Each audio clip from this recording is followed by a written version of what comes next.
Hello, this will be a demonstration of Proposition 1 from Book 6 of Euclid's Elements, which says that triangles and parallelograms, which are under the same height, are to one another as their bases.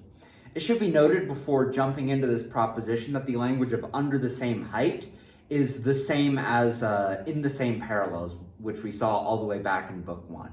So if you're wondering why Euclid uses propositions such as 138 and 141, which seem to only apply to being in the same parallels, but we have, nothing so stated here.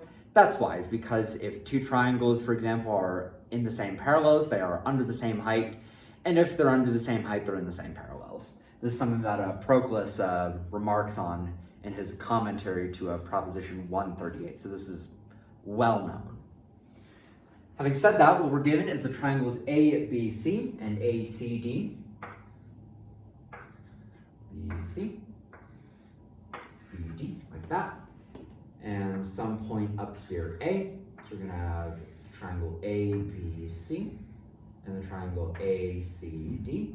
And these two triangles right here are under the same height, very clearly. And we're also going to have the parallelograms EC and CF on the same basis. So on BC, we're going to have the parallelogram EC,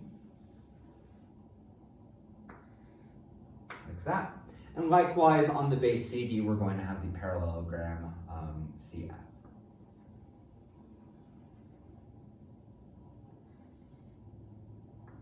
Okay.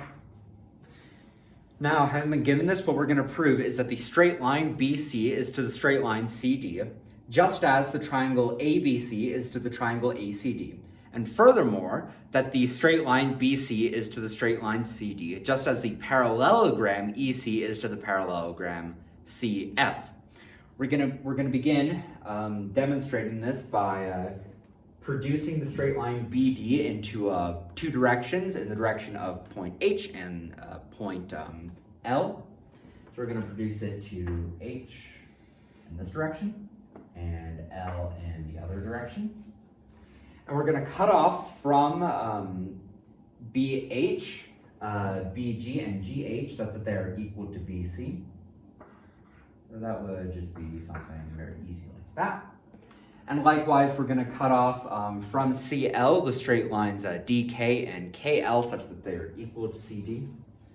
So that one is going to look something like that. And finally, we're going to join the straight lines AG, AH, AK, and AL. First part of this, producing the straight line BD in both directions, we do by postulate 2. We make these equal bases by proposition 1-3, given two unequal straight lines to cut off from the greater, a straight line equal to the lesser. And finally, we're joining all these straight lines AG, AH, AK, and AL by postulate 1. So BC is equal to BG is equal to GH, and also CD is equal to DK is equal to KL. Now CB being equal to BG being equal to HG, my bad, I wrote HB up there. All three of these bases being equal to each other, we know that the triangles ABC, AGB, and AHG are all going to be equal to each other by proposition 138. If you have triangles in the same parallels or triangles under the same height on equal bases that are going to be equal to each other, and so the triangles ABC, AGB, and AHD are under the same height in the same parallels, and they're on equal basis, so they're equal to each other, which means that the straight line HC is the same multiple of BC that the whole triangle AHC is of the triangle ABC. Now, this takes a little bit of thinking to figure out. Because we know that for every one triangle, there is exactly one base, and all of these triangles are equal to each other, then if we add the bases together, then whatever multiple that this new base is of the original base will be the same multiple that the new triangle is of the original triangle. So, let's just consider GC for the moment. This is composed of two equal bases, which means that the whole triangle AGC is composed of two equal triangles, AGB and ABC. And so GC is double BC, which means that the triangle AGC is double the triangle ABC and of triangle AGB as well. And just expanding that to one more, HC is triple BC, which means that the whole triangle AHC must also be triple the triangle ABC. There's obviously nothing special about being double or triple. This is just going to be for any number of bases you produce. So if there are like 4 or 5 or I don't know, like even 20 of these triangles, this is still going to hold true. That HC and the triangle AHC are equal multiples of BC and ABC and the triangle ABC respectively.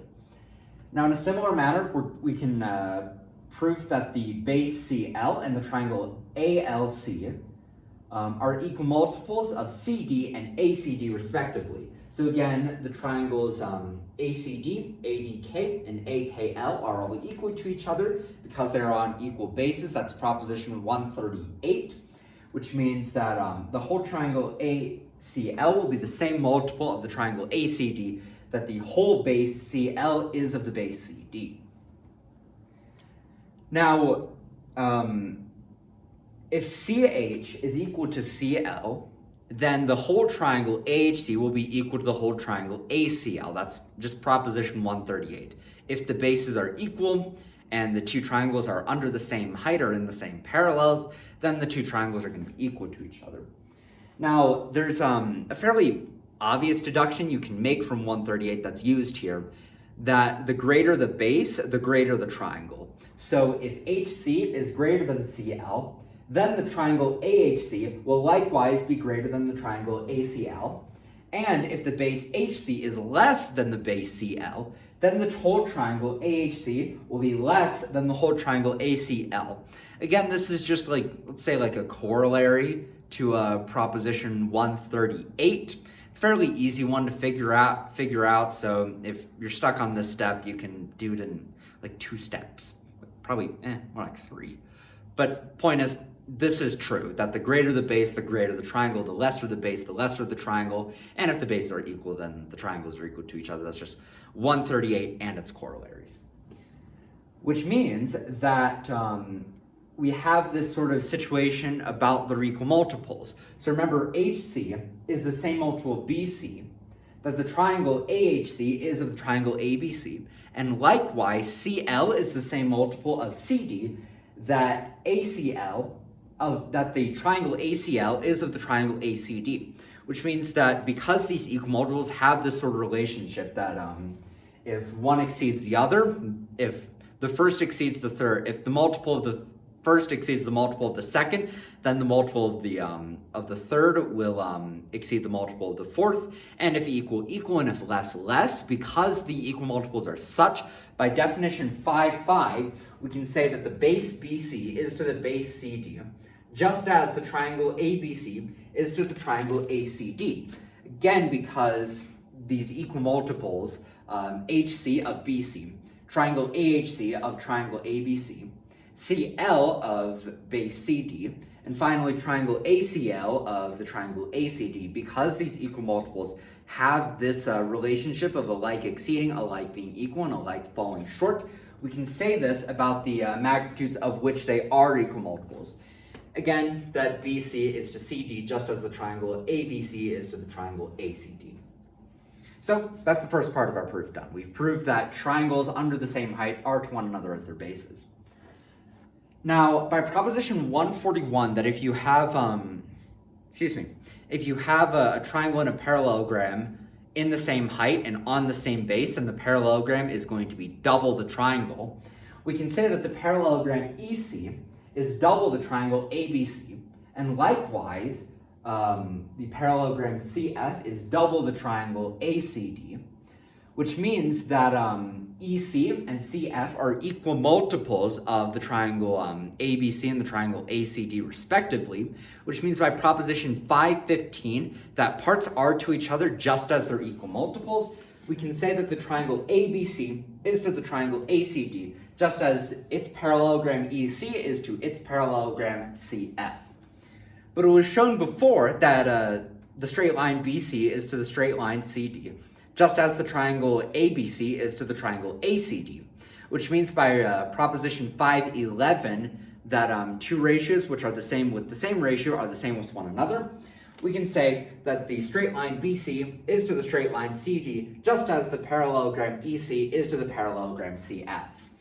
And it was shown above that the base BC is to the base CF, just as the triangle ABC is to the triangle ACD, which means we've proved that which we set out to prove, that triangles and parallelograms under the same height are to one another as their bases, which means we are done with the proposition, therefore, etc. Q, E, D. Now, there's a few like corollaries, I suppose you could call them, that follow from this proposition. The first and most obvious one being that triangles and parallelograms under equal heights are to one another as their bases. That's pretty easy to figure out. The other proposition, or the other corollaries that follow from this, is that if you have triangles and parallelograms on the same base, they are to one another as their heights, and likewise, triangles and parallelograms, which are on equal bases, are to one another as their heights. All of these corollaries are fairly easy to prove, given this proposition right here, 6.1. So I'm not going to go through them, and they're not used in the elements, so they're not, they're not important to the series I'm making here. But these are things you can prove, and if you want to prove them, by all means do so. Other than that, I've got nothing to say about this proposition, so I'll end the video here and move on to proposition 6.2.